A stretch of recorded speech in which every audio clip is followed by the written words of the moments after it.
Love and light. Don't mind him, Piggy. He's crazy. Go back to sleep, Needles. Love and light. Rocco, quit barking.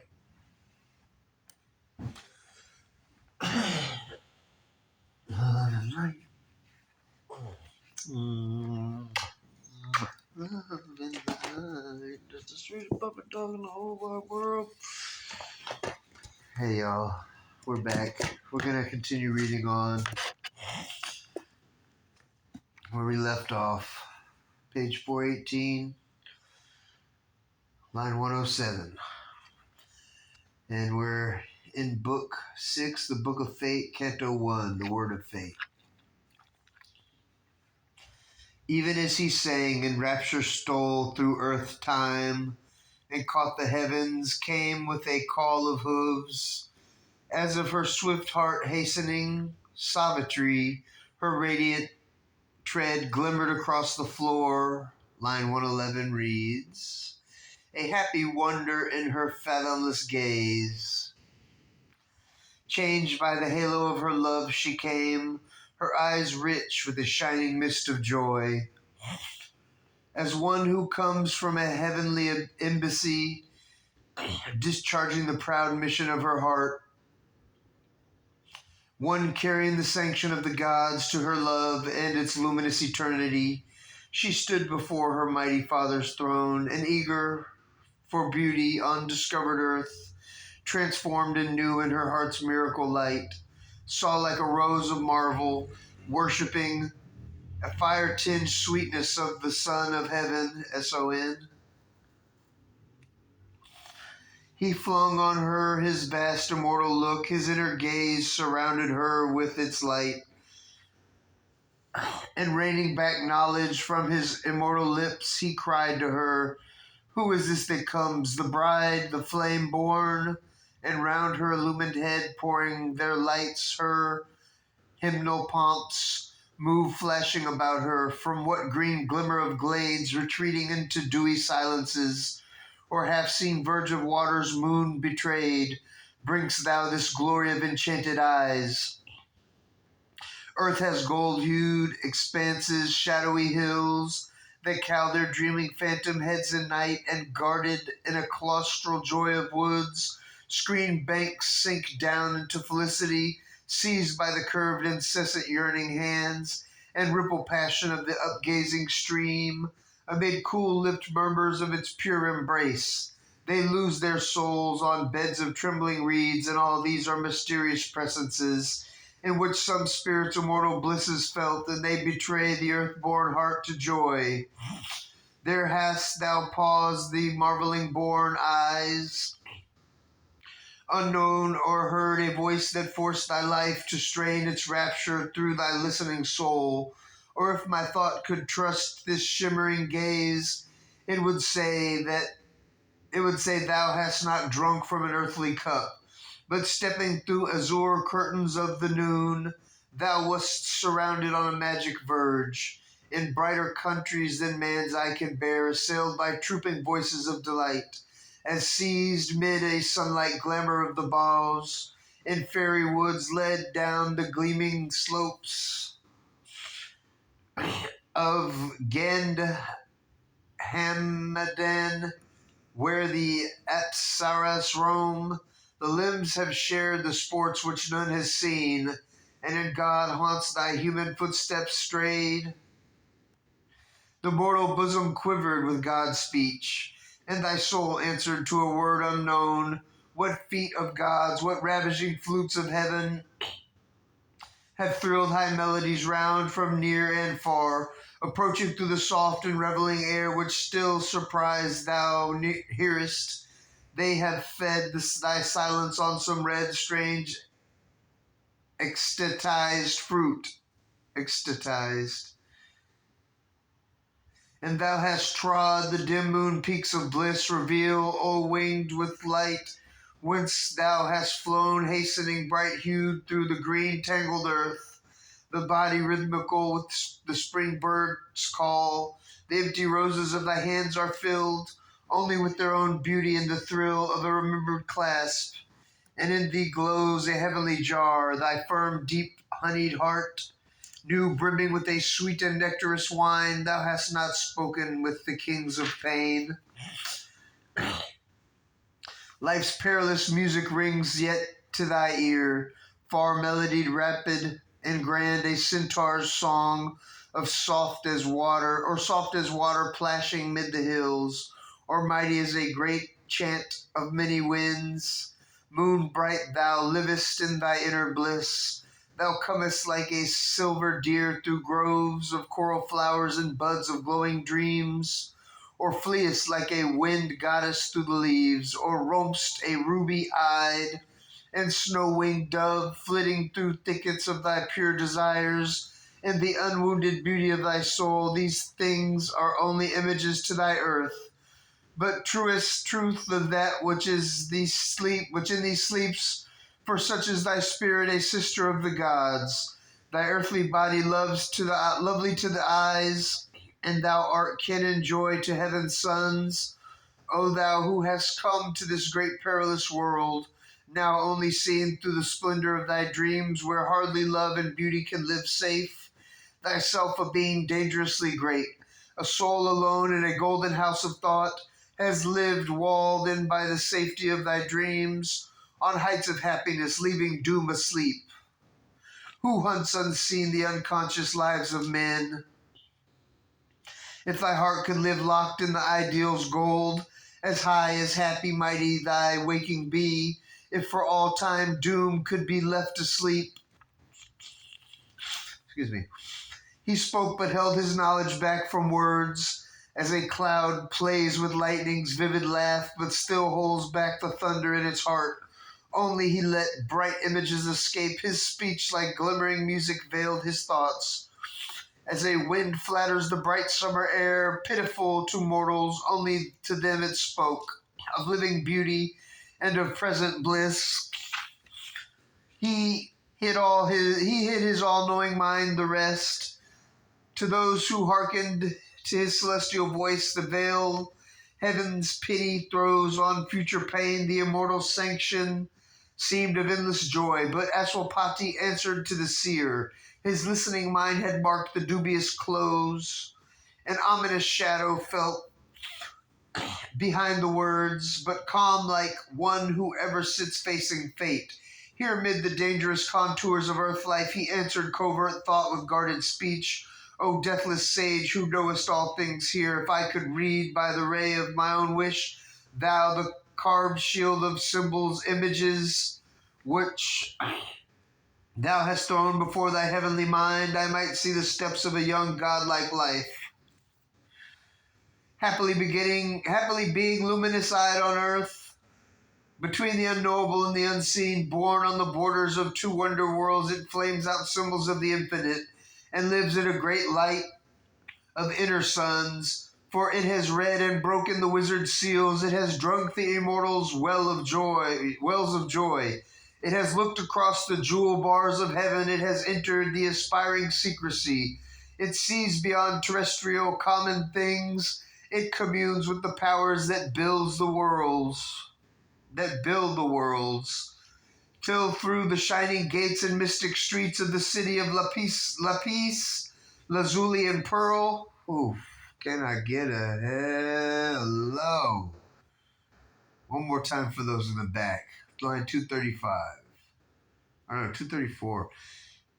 It sees beyond terrestrial common things and communes with the powers that build the worlds, till through the shining gates and mystic streets of the city of lapis lazuli and pearl, woo! Proud deeds step forth a rank and march of gods, although in pauses of our human lives, earth keeps for man some short of perfect hours, when the inconstant tread of time can seem the eternal moment which the deathless live, yet rare that touch upon the mortal's world. Oh man. Hardly a soul and body here are born, in the fierce difficult movement of the stars, whose life can keep the paradisal note. Wow. Page 422. Its rhythm repeated, the many-toned melody tirelessly throbbing through the rapturous air, caught in the song that sways the Apsara's limbs when she floats gleaming like a cloud of light, a wave of joy on heaven's moonstone floor. Behold this image cast by light and love, a stanza of the ardor of the gods perfectly rhymed.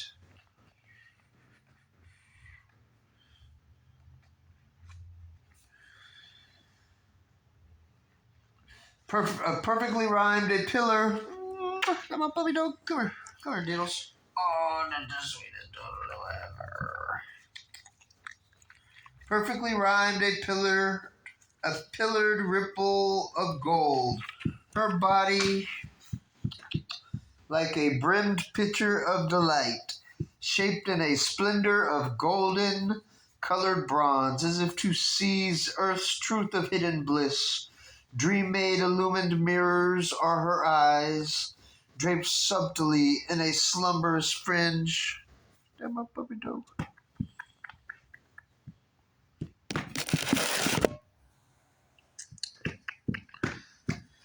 Draped, where were we? Subtly in a slumberous fringe of jet, retaining heaven's reflections in their depths, even as her body, such is she within. Heaven's lustrous mornings glorious recur, like drops of fire upon a silver page in her young spirit, yet untouched with tears. All beautiful things eternal seem end anew. To virgin wonder in her crystal soul, the unchanging blue reveals in spacious thought. Marvelous the moon floats on through wondering skies. Earth's flowers spring up and laugh at time and death. The charmed mutations of the enchanter life race like bright children past the smiling hours. If but this joy of life could last, nor pain throw its bronze note into her rhythm days. Behold her, singer with the prescient gaze, and let thy blessings chant this. Thy blessings chant that this fair child shall pour the nectar of a sorrowless life around her from her lucid heart of love. Heal with her bliss the tired breast of earth, and cast like a happy snare felicity, as grows the great and golden bounteous tree flowering by Alacanenda's murmuring waves, where with enamored speed the waters run, lisping and babbling to the splendor of morn, and clinging with lyrical laughter round the knees of heaven's daughters, dripping magic rain, pearl bright from moon gold limbs and cloudy hair. So are her doodles. What you doing, girl? Not on my nails. Clinging with lyric laughter round the knees of heaven's daughters, dripping magic rain, pearl bright from the moon gold limbs of cloudy hair. So are her dawns like jeweled leaves of light. So cast she her felicity on men, a flame of radiant happiness she was born. Oh, happy puppy dog. And surely with that flame set earth alight. Doom surely will see her pass and say no word, but too often here the careless mother leaves her chosen in the envious hands of fate.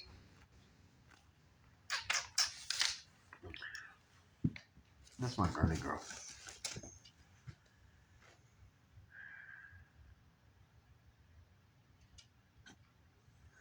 The harp of God falls mute its call to bliss. Discouraged fails mid-earth's unhappy sounds. The strings of the siren ecstasy cry not here. Or soon are silenced in the human heart. Of sorrow's songs we have enough, bid once. Her glad and griefless days bring heaven here. Or must fire always test the great of soul? Along the dreadful causeway of the gods, armored with love and faith and sacred joy, a traveler to the Eternal's house, once let unwounded pass a mortal life, but Nereid's answered not, silent he sat. Knowing the words are vain and fate is Lord, he looked into the unseen with seeing eyes, then dallying with the mortal's ignorance like one who knows not, questioning, he cried, on what high mission went her hastening wheels? Whence came she with this glory in her heart, and paradise made visible in her eyes? What southern god has met, what face supreme? To whom the king the red Ahsoka watched, her going forth which now sees her return, arisen into an air of flaming dawn like a bright bird, tired of her lonely branch to find her own lord, since to her on earth he came not yet, this sweetness wandered forth, cleaving her way with the beat of her rapid wings, led by a distant call, her vague swift flight treaded the summer morns and sunlit lands, the happy rest her burdened lashes keep, and these charmed guardian lips hold treasured still. Virgin who comest perfect by joy, reveal thy name, thy sudden heartbeats learned. Whom hast thou chosen kingliest among men? And Savitri answered with her still calm voice, as one who speaks beneath the eyes of fate. Father and King, I have carried out thy will. One whom I sought, I found in distant lands. I have obeyed my heart, I have heard its call. On the borders of a dreaming wilderness, mid Shalwa's giant hills and brooding woods, in his thatched hermitage, Dayumatsena dwells, blind, exiled, outcast, once a mighty king, the son of Dayumatsena Satyavan. I have met on the wild forest's lonely verge. My father I have chosen, this is done. Astonished, all sat silent for a space. Then Aswapati looked within and saw a heavy shadow float above the name. Chased by a sudden and stupendous light, he looked into his daughter's eyes and spoke. Well hast thou done, and I approve thy choice. If this is all, then all is surely well. If there is more, then all can still be well. Whether it seem good or evil to men's eyes, only for good the secret will can work. Our destiny is written in double terms. Through nature's contraries we draw nearer God. Out of the darkness we still grow to light. Death is our road to immortality. Cry, woe, the world's lost voices wail. Yet conquers the eternal good at last. Then might the sage have spoken, but the king in haste broke out and stayed the dangerous word. O singer of ultimate ecstasy, lend not thou a dangerous vision to the blind. Because by native right thou hast seen clear, impose not on the mortal's tremulous breast the dire ordeal that foreknowledge brings. Demand not now the Godhead in our acts. Here are not happy peaks the heaven nymphs roam, or Coilus or Viacuthus starry stare.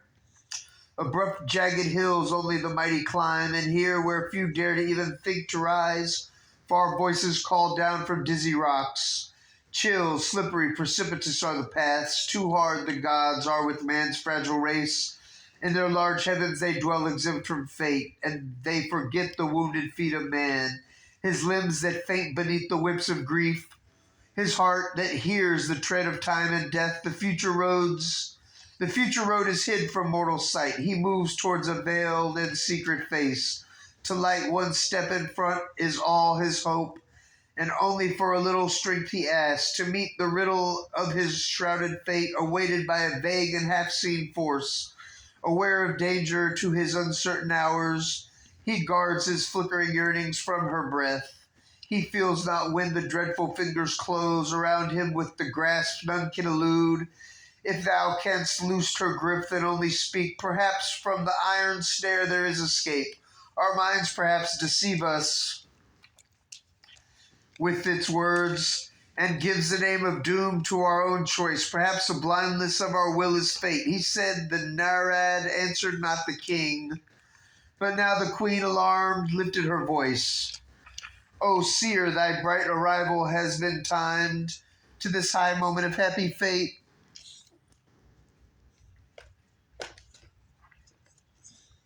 Piggy, what you doing? Beetles. Lulu, come here. What are you doing?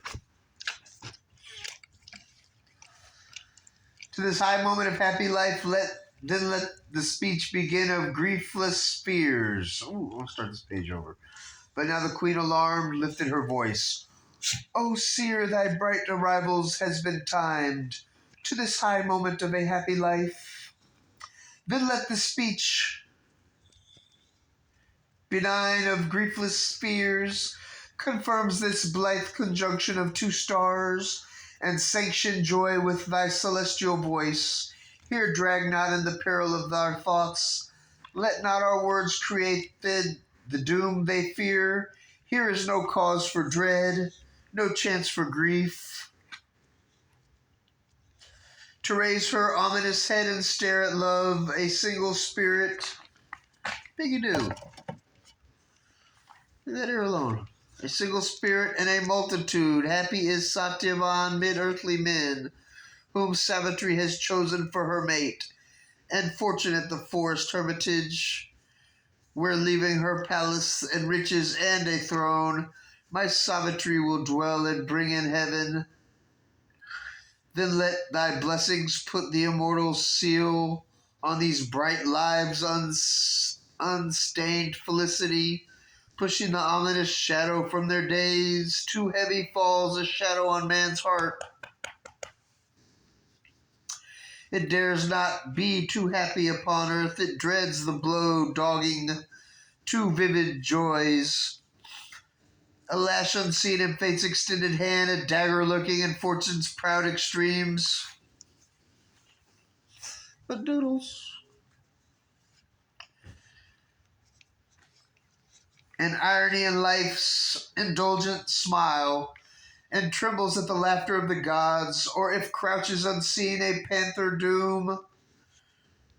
If wings of evil brood above that house, then also speak, that we may turn aside and rescue our lives from hazard of wayside doom, and chance entanglement of an alien fate. And Narad slowly answered to the queen, what help is the provision to the driven? Safe doors cry opening near, the doomed pass on. A future knowledge is an added pain. Torturing burden is a fruitless light. On the enormous scene that fate has built, the eternal poet, universal mind, has paged each line of his imperial act. Invisible the giant actors tread, and man's lives like some secret player's mask. He knows not even what his lips shall speak, for a mysterious power compels his steps, and life is stronger than his trembling soul. None can refuse what the stark force demands. Her eyes are fixed upon her mighty aim. No cry or prayer can turn her from her path. She has leapt an arrow from the bow of God. His words were theirs who live unforced to grieve, and helped by calm the swaying wheels of life and the long restlessness of transient things, and the trouble and passion of the unquiet world. As though her own bosoms were pierced, the mother saw the ancient human sentence strike her child, her sweetness that deserved another fate. Only a larger measure given of tears, aspiring to the nature of the gods, a mind proof armored, mailed in mighty thoughts, a will entire couchant behind wisdom's shield, thought to still heavens of knowledge she had risen, though to still heavens of knowledge she had risen.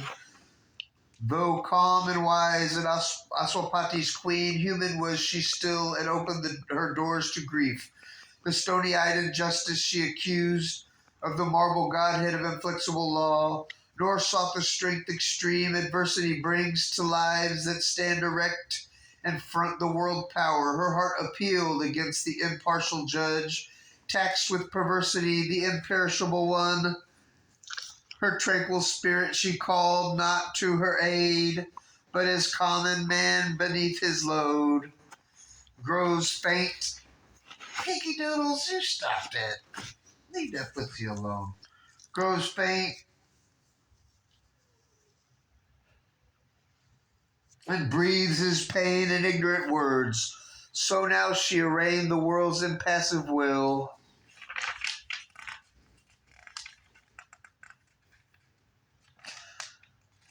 What stealthily doom has crept across her path, emerging from the dark fortress sullen heart? But no. What evil thing stood smiling by the way, and wore the beauty of the Shalwa boy? Perhaps he came an enemy from her past, armed with the hidden force of ancient wrongs, himself unknowing and seized her unknown. Here, dreadfully entangled, love and hate meets us blind, wanderers mid the perils of time. Our days are links of a disastrous chain. Necessity avenges casual steps, old cruelties come back unrecognized. The gods make use of our forgotten deeds.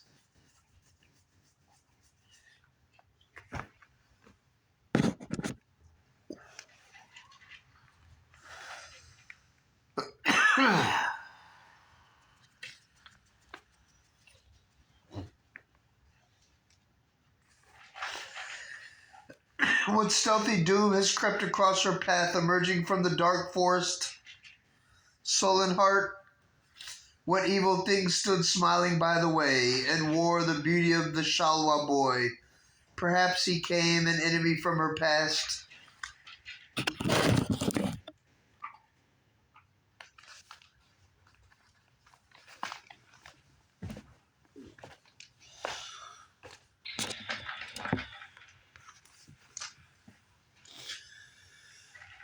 Perhaps he came an enemy from her past, armed with the hidden force of ancient wrongs, himself unknowing and seized her unknown.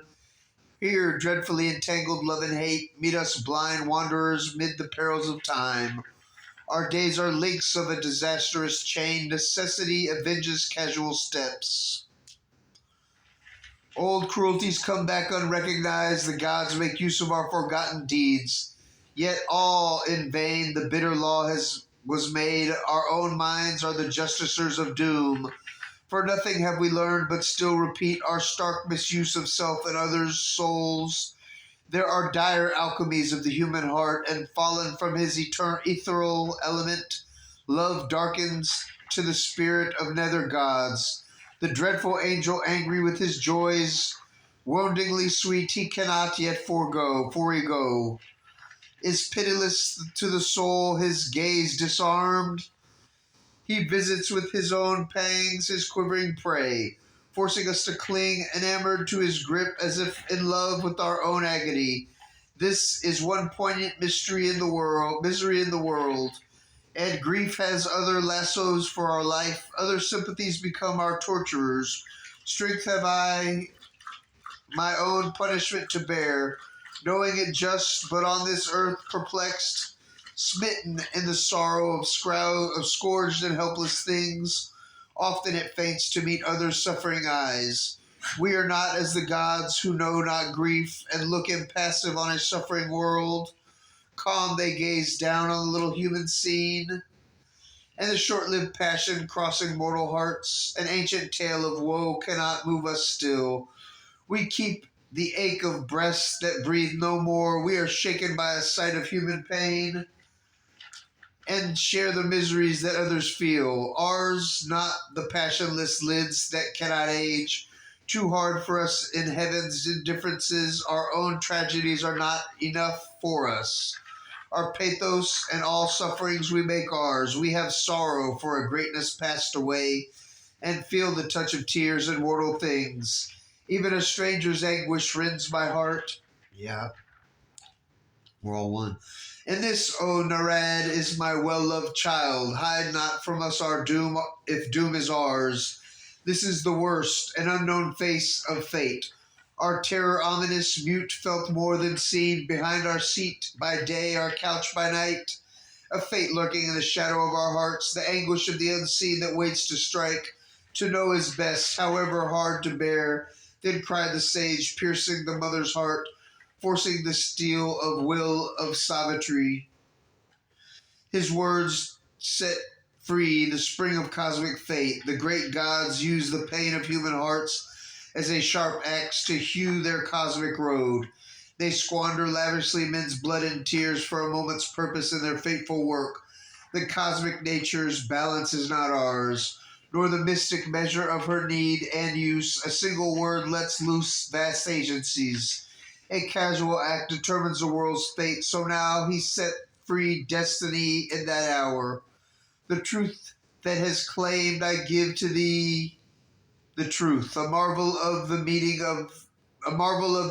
earth and heavens, in he whom Savitri has chosen mid men. His figure is the front of nature's march. His single being excels the works of time, a sapphire cutting from the sleep of heaven, delightful in the soul of Satyavan. A ray out of the rapturous infinite, a silence waking to a hymn of joy.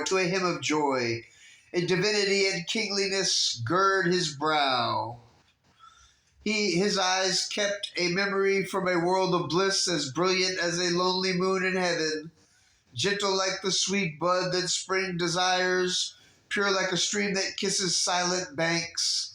He takes with bright surprise spirit and sense a living knot of golden paradise. A blue immense he leads to the lodging world, at times joy borrowed out of eternity. A star of splendor or a rose of bliss. In him, soul and nature's equal presences balance and fuse in a wide harmony. The happy in their bright ether have not hearts more sweet and true than this of mortal make, that takes all joy as the world's native gift, and to all gives joy as the world's natural right. His speech carries a light of inner truth and a large-eyed communion with the power, and common things has made veilless his mind, the seer in earth shapes of garbless deity, a tranquil breath of sky, windless and still, watching the world like a mind of unplumbed thought, a silent space musing and luminous, uncovered by the morning to delight, a green tangle of trees upon a happy hill, made into a murmuring nest by southern winds. These are his images and parallels, his kin in beauty, and in depths he peers. A will to climb lifts a delight to live, heaven's height companion of earth's beauty charm, an aspiration of the immortal's air, laid on the lap of mortal ecstasy. His sweetness and his joy attracts all hearts to live with his vow in a glad tenancy. His strength is like a tower built to reach heaven, a godhead quarried from the stones of life, of loss if death into its elements, of which his gracious envelope was built. Shatter this vase before it breathes its sweets, as if earth could not keep too long from heaven a treasure thus unique loaned by the gods, a being so rare of so divine a make, in one brief year when this bright hour flies back and perches careless on a branch of time, this sovereign glory ends, heaven lent to earth. This splendor vanishes from the mortal sky. Heaven's greatness came, but was too great to stay. 12 swift-winged moths are given to him and her. This day returning Satyavan must die, a lightning bright and nude. The sentence fell, but the queen cried, vain that can be heaven's grace. Heaven mocks us with the brilliance of its gifts, for death is a cupbearer of the wine, of too brief joy, held up mortal limbs for a passionate moment by the careless gods. But I reject the grace and the mockery. Mounting thy car, go forth, O Savitri, and travel once more through the peopled lands. Alas, in the green gladness of the woods, thy heart has stooped to a misleading call. Choose once again and leave this fated head. Death is the gardener of this wonder tree. Love's sweetness sleeps in his pale marbled hand, advancing in a honeyed line, but closed. A little joy would buy too bitter an end. Plead not thy choice, for death has made it vain. Thy youth a radiance, and radiance were not born to lie. A casket void dropped on a careless soil, a choice less rare may call a happier fate.